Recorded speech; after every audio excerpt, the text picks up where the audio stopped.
नमस्कार, बुकशेल्फ में आपका स्वागत है। और आज बुकशेल्फ में हम बात करने जा रहे हैं एक वरिष्ठ पत्रकार और लेखक सुदीप ठाकुर से, जिन्होंने भारत की राजनीति को बहुत करीब से देखा है और यहाँ की जो राजनीतिक परिदृश्य है पूरा, ख़ास तौर से 70 और 80 के दशक का, उसको उन्होंने एक अपनी जो किताब है 10 साल जिनसे देश की सियासत बदल गई, ये सुदीप जी की किताब है।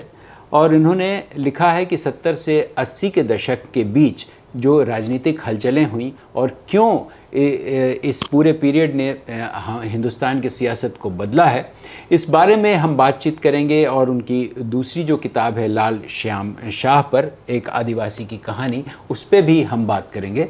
लेकिन फ़िलहाल सुदीप जी, आपका बहुत बहुत स्वागत है डीबी लाइव पर।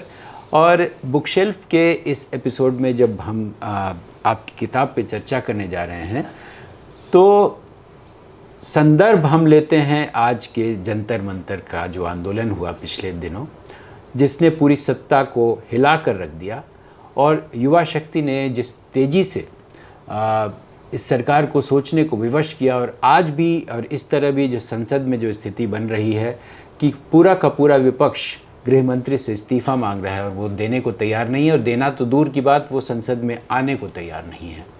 ये सारी स्थिति जो है, इसमें आप कैसे देखा? आपने जंतर मंतर को बहुत करीब से देखा भी, आप इस बीच वहाँ गए भी, लोगों से बातचीत की, महसूस किया चीज़ों को। तो क्या लगता है आपको, सरकार का जो अड़ियल रवैया है और ये पूरा का पूरा अप्रोच है, पिछले आपने ये जो किताब लिखी, इस संदर्भ में आप बताएं कि पिछले 70 और 80 के दशक से लेकर के अभी 2026 चल रहा है, क्या फ़र्क लगता है आपको?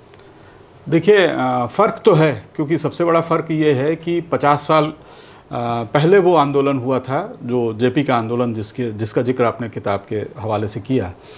किताब में तो और भी बहुत सारी चीज़ें हैं, जो कई दूसरे विषय भी हैं, मैं उस पर आऊँगा बाद में। पर आपने जो जंतर मंतर की बात की, तो वहाँ मैं कई बार गया, आप भी गए।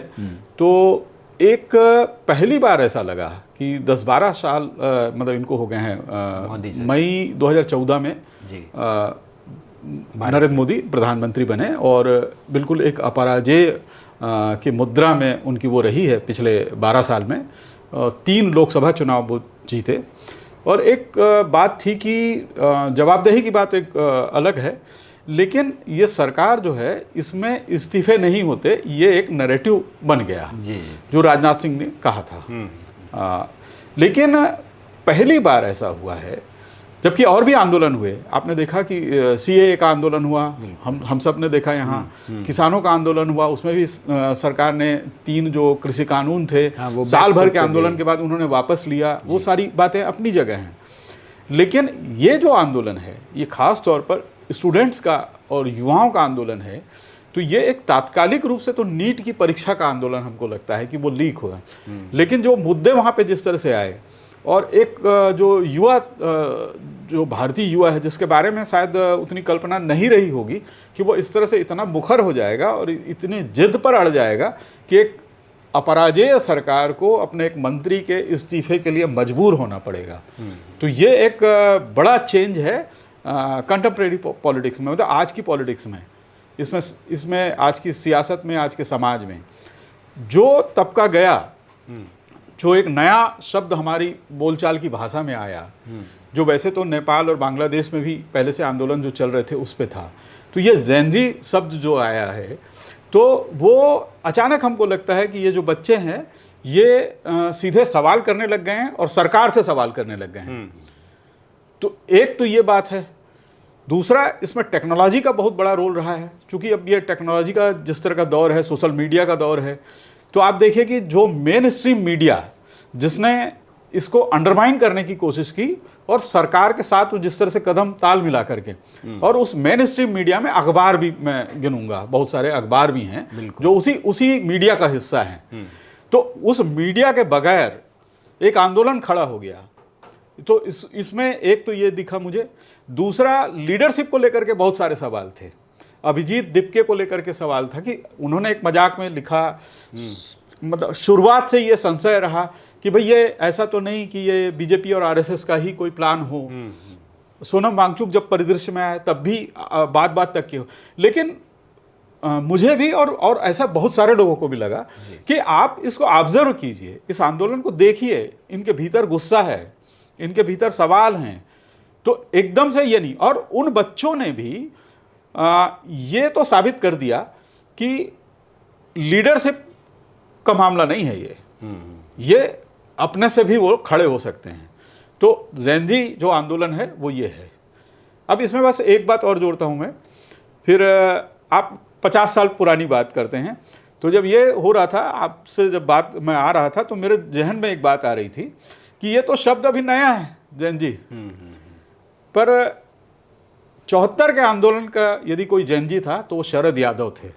वो स्टूडेंट लीडर थे, और जब इमरजेंसी लगी भी नहीं थी, और 1974 में जो इलेक्शन हुआ था, बाई इलेक्शन जबलपुर का, तो वो स्टूडेंट लीडर रहते हुए वो चुनाव जीत कर आए थे। तो यदि मैं उस दौर में यदि किसी ज़ेन ज़ी को हम याद करेंगे तो शरद यादव, लालू या नीतीश कुमार, ऐसे बातें हैं। वो अलग अलग है, वो किस तरफ गए।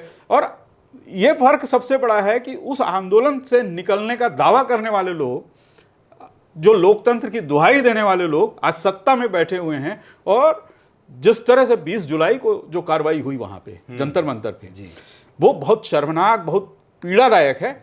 और जो आपने संसद का जिक्र किया है, जो राहुल गांधी ने मसला भी उठाया, जिस पर बात हुई, तो ये मसला क्यों आ रहा है अमित शाह पर, गृह मंत्री पर? वो खुद एक आध बार कह चुके हैं कि इमरजेंसी में मैं तो किशोर था, या जो था उस समय का है। नरेंद्र मोदी जी भी दावा करते हैं, जैसा भी है, मतलब उनका भी रहा होगा। हालांकि वो उस दौर में थे, रहे होंगे, पर वो उतने बड़े नेता नहीं थे। उससे बड़े नेता वहां पे उस समय, उस दौर में थे। मैं ये पूछ रहा था कि जैसे 10 साल आपने लिखा, इमरजेंसी का जिक्र भी आपने किया अभी हाल में, इमरजेंसी को लेकर अभी संसद में भी ये बातचीत हो रही है कि भाई एक वो इमरजेंसी थी 75 वाली, और 2026 का जो हाल है वो क्या उससे ज़्यादा बुरा है, बदतर है। और यहाँ तक कि ये बात आज से नहीं हो रही है, जब से नरेंद्र मोदी ने सरकार अपनी संभाली, जो उनका कामकाज का तरीका रहा, उसमें लगातार ये बात रही कि देश पे अघोषित इमरजेंसी है, वो ना हो। लेकिन उसका एक बहुत ही विकृत और विद्रूप सा चेहरा अभी सामने नज़र आया इस आंदोलन के दौरान, वो आपने भी देखा। लेकिन आपको क्या लगता है कि ये जो सवाल बार बार इमरजेंसी को लेकर उठता है, नरेंद्र मोदी की इमरजेंसी और इंदिरा गांधी की इमरजेंसी में क्या फ़र्क है? देखिए, मैं इमरजेंसी, इंदिरा गांधी की इमरजेंसी घोषित इमरजेंसी थी। उसकी परिस्थितियों पर मैंने काफ़ी डिटेल लिखा है जी। उस पे और बहुत सारे लोगों ने लिखा है, मैंने भी लिखा है। बहुत आपको भी पता होगा, उस दौर का आपने भी पढ़ा होगा, देखा होगा। तो वो इमरजेंसी किन परिस्थितियों में थी, उसको पूरा देखना पड़ेगा। मैं किसी भी इमरजेंसी को, चाहे वो घोषित हो या अघोषित, उसको जायज़ नहीं मानता। लोकतांत्रिक और संवैधानिक जो हमारे अधिकार हैं, उसका हनन मानते हैं हम उसको। तो इमरजेंसी उस दौर में 25 जून के पहले का जो घटनाक्रम था, चूँकि ये घटनाक्रम 1974-73 से जो घटनाक्रम चल रहे थे, उसी से चलते चलते वो यहाँ तक आया था मामला। और वो इमरजेंसी उन्होंने लगाई, वो एक निहायत ही गलत कदम था, जिसका खुद इंदिरा गांधी ने 1978 में महाराष्ट्र में एक चुनाव प्रचार में वो गई थी किसी उसमें, तो उन्होंने उस पर अफसोस जताया था। राहुल गांधी ने मेरे ख्याल से 2024 के चुनाव या 2021, मतलब वो भी कौशिक बसु के साथ एक इंटरव्यू में उन्होंने भी इसको गलत ठहराया। कांग्रेस ने इसको कभी जायज़ नहीं ठहराया इमरजेंसी को, या मैं कोई उनकी तरफ से बात नहीं कर रहा हूँ, पर मैं जो चीज़ें हैं, या राहुल गांधी ने जो कहा है, उसमें भी ये उन्होंने उसको कोई भी जायज़ नहीं ठहरा सकता इमरजेंसी को। आपके नागरिक अधिकारों के हनन को नहीं वो किया जा सकता। अब आज की परिस्थिति की बात है, तो सबसे जो चिंताजनक बात है कि आप नागरिक अधिकार को सीमित करते जा रहे हैं, आप अंडरमाइन करते जा रहे हैं लोकतांत्रिक अधिकारों को जी। तो ये आप इसको जो भी नाम दें, अघोषित इमरजेंसी कहें या इमरजेंसी, जो भी नाम दे सकते हैं, सवाल नागरिक आज़ादी का है, सवाल संविधान के तहत देश के चलने का है, संवैधानिक अधिकारों का है। तो उनका हनन होता है तो सवाल उठता है। तो आप इसको इस तरह देख सकते हैं। और आज आप सोचिए कि जिन बच्चों को लेकर के जो आप एक तरफ तो आप ये कह रहे हैं कि जो परीक्षा सुधार का जो बिल आपने लाया, कल पारित भी करवाया आपने, और इतना महत्वपूर्ण बिल है जो आपको लाना पड़ रहा है, संशोधन बिल लाया आपने, और प्रधानमंत्री और गृह मंत्री इसमें मौजूद नहीं है, तो आपकी गंभीरता कहाँ है इसमें? बिल्कुल। तो ऐसे तमाम मसले हैं जो इस सरकार ने बीच बीच में लोगों के सामने रखे, जिसमें लगता है कि वो ज़बरदस्ती चीज़ों को थोप रही है और वो कह रही है कि हम जो कह रहे हैं वही सही है, दुनिया चाहे कहीं भी जाए उससे हमें कोई मतलब नहीं। मतलब एक संवेदनहीन रवैया शुरू से रहा है इस सरकार का। लेकिन 10 साल लिखते वक्त आपने जो 70 से 80 के दशक की बात की, जिसमें गरीबी हटाओ, प्रीवी पर्स, कोयला, परिवार नियोजन जैसे या आपातकाल जैसे तमाम खंडों में इसे बांट करके आपने बड़े कायदे से हर इशू को उठाने की कोशिश की। लेकिन ये तो बड़े बड़े मुद्दे उस समय गरीबी हटाओ, प्रीवी पर गरीबी हटाओ का मुद्दा ऐसा नहीं है कि ख़त्म हो गया है, आज भी है। और ऐसे तमाम मुद्दे हैं जो उस दौरान आपातकाल की स्थिति पैदा होने के पीछे के जो कारण हैं वो आपने इसमें तलाशने की कोशिश की। लेकिन उस आंदोलन के बाद कैसे इंदिरा गांधी की वापसी हुई, कैसे जनता पार्टी जो बनी थी उसका विघटन हुआ, कैसे जनता दल बना, ये सारा कुछ आपने इसमें लिखा। हाँ, तो निश्चित रूप से ये किताब लोगों को पढ़नी चाहिए। जो कम से कम आज के दौर के लोग हैं उनको इतिहास को अगर जानना समझना है, अपने देश के राजनीतिक इतिहास को, तो इस किताब को ज़रूर पढ़ना चाहिए। रही बात आपके दूसरे किताब की, लाल श्याम शाह, हम अपने देश में आदिवासियों की बात बहुत करते हैं। आदिवासियों के आंदोलन जो जगह जगह पूरे देश भर में जो आदिवासी इलाके हैं वो अपने अधिकारों को लेकर हमेशा अपनी आवाज़ उठाते रहे हैं। लाल श्याम शाह का नाम बहुत कम लोग जानते हैं। जो लोग छत्तीसगढ़ में रहे, जिन्होंने बस्तर और उस पूरे इलाके को जाना महसूस किया, वो शायद जानते हों। लेकिन आपकी किताब आने के बाद, चूँकि आप उस इलाके से आते हैं और इस पूरे आंदोलन को बहुत गहराई से देखते समझते हैं, आदिवासियों को लेकर जो सरकार की पॉलिसीज़ रही है वो कभी भी ज़मीन पर उतरती हुई तो नहीं दिखती। आज के दौर में लाल श्याम शाह ये किताब लिखते हुए, जिसका कि अनुवाद मराठी में भी हुआ है, चंद्रकांत भूंजाल ने इसका अनुवाद किया है, तो इस किताब को लिखते वक्त आपको क्या दिमाग में आया? आप एक पत्रकार रहे हैं लंबे समय से, आपने अचानक से लाल श्याम शाह पर एक किताब लिख डाली, वजह क्या है? ये असल में हुआ यह था कि मैं आदिवासियों पर कुछ काम कर रहा था जी। किसी ने मुझसे लेख मांगा था तो मैं उस पर काम कर रहा था। तो सब लोग पत्रिका आप शायद जानते होंगे, किशन कालजई निकालते हैं, तो उन्होंने कहा कि एक लेख दे दीजिए। तो रिसर्च करते समय अचानक मेरी नज़र एक उस पर गई कि 1960 में रायपुर में कांग्रेस का अधिवेशन था और उसमें तमाम दिग्गज नेता जो कांग्रेस के थे वो वहाँ पहुँच रहे थे, प्रधानमंत्री नेहरू भी और बहुत सारे लोग थे। तो वहीं एक नेता जो हैं 30,000 आदिवासियों को लेकर के पहुँचे हुए थे। उनका पंडाल अलग था, वो अलग ठहरे हुए थे। नेहरू जी वहाँ राजकुमार कॉलेज है रायपुर में, तो वहाँ उनका इंतज़ाम था और बगल में साइंस कॉलेज में सारा जलसा था। और उसी के थोड़े से आगे वहाँ पे एक ईदगाह वाला एक मैदान है, जहाँ पे फुटबॉल वगैरह मैच वगैरह होते हैं, तो वहाँ आदिवासियों ने डेरा डाला हुआ था। और ये क्लिपिंग टाइम्स ऑफ इंडिया की थी, तो मुझे लगा ये क्रेडिबल इनपुट है ये। फिर मैंने लाल श्याम शाह, चूँकि राजनांदगांव से तो उनका ताल्लुक था, राजनांदगांव जिला, मोहला पाना बरस, पर वास्तव में वो सेंट्रल इंडिया कहना चाहिए उस हिस्से के एक बड़े नेता थे वो, और जमींदार परिवार से, तो राजा जैसी उनकी हैसियत थी। तो फिर मैंने उनको खंगालना शुरू किया, तब मुझे पता चला कि वो 1952 में जब पहला आम चुनाव हुआ था, तो वो उस आम चुनाव में वो हार गए। ठीक है, विधानसभा चुनाव लड़ा अम्बागढ़ चौकी से, 2 कैंडिडेट थे और एक तीसरा भी लड़ना चाहता था, उसका फॉर्म मतलब निरस्त हो गया किसी वजह से। तो इन्होंने उसकी तरफ से पिटीशन किया, तो वो चुनाव निरस्त हो गया, उसमें कांग्रेस का उम्मीदवार जीता था। बाई इलेक्शन हुआ तो लाल श्याम शाह चुनाव जीत गए। तो चुनाव जीतने के कुछ महीने बाद उन्होंने इस्तीफा दे दिया आदिवासियों के मुद्दे को लेकर के। फिर बाई इलेक्शन हुआ, फिर लाल श्याम साह चुनाव जीते और उसके बाद फिर उन्होंने इस्तीफा दिया, फिर चौथी बार हुआ। तो मेरे ख्याल से भारत के लोकतंत्र में पहले आम चुनाव में इस तरह का प्रयोग मध्य भारत के एक आदिवासी सीट पर हुआ, और वो सब हो रहा था एक ऐसे नेता के लिए जो आदिवासियों की लड़ाई लड़ रहा था। तो मेरी उत्सुकता बढ़ी, क्योंकि मैंने बचपन में देखा था और मतलब कि स्कूल में था तब तक मतलब मुझे ध्यान है। तो उसके बाद फिर 1962 का जो चुनाव था, तो चांदा चंद्रपुर जो महाराष्ट्र का हिस्सा है, वहाँ से उन्होंने लोकसभा का चुनाव लड़ा।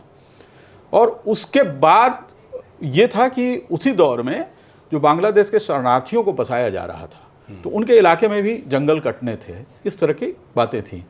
उस मुद्दे को लेकर के उन्होंने लोकसभा से इस्तीफा दे दिया। आज आप जानते हैं कि चुनाव लड़ने के लिए और सीट छोड़ने के लिए पूरी समूचा जो है संसदीय दल इधर से उधर हो जा रहा है, और एक नेता जो है अपने लोगों के लिए लगातार लड़ते हुए, और वो जो बताया मैंने कि 1960 में, तो फिर बहुत सारे कई आंदोलनों में वो रहे, और उन्होंने सब कुछ छोड़ दिया था। मतलब वो राजा थे वैसे।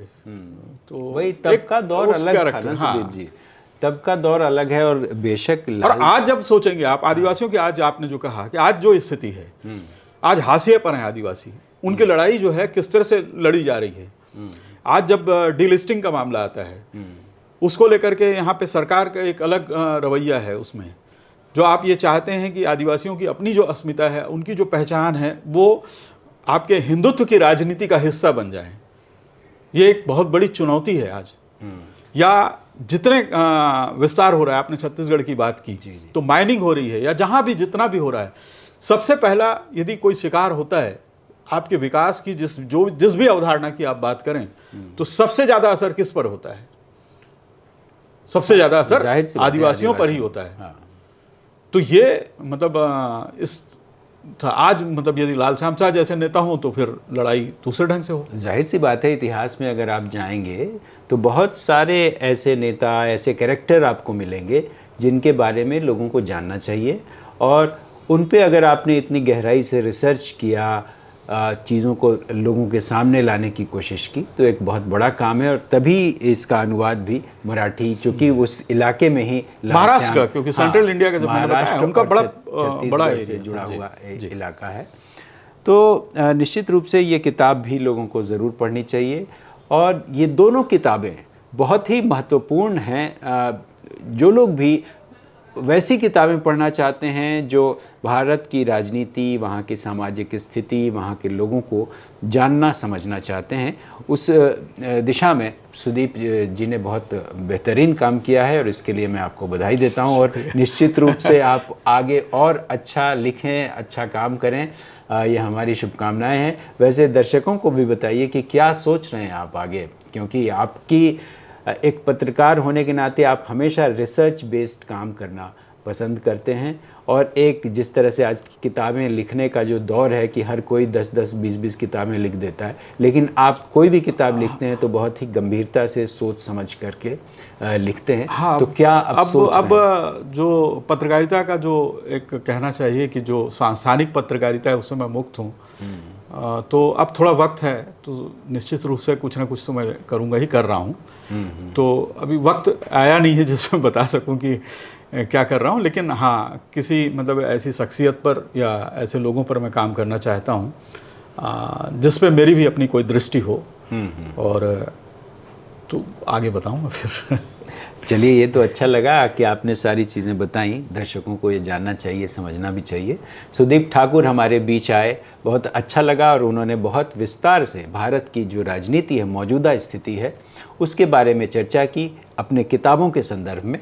और इस कार्यक्रम में हम उनको धन्यवाद देते हैं और शुभकामनाएं देते हैं कि वो आगे लगातार हमारे दर्शकों को, हमारे पाठकों को अच्छा कंटेंट दें, और लोग उसको पढ़ें, महसूस करें और अपने देश को समझें। बहुत बहुत शुक्रिया सुदीप जी। शुक्रिया।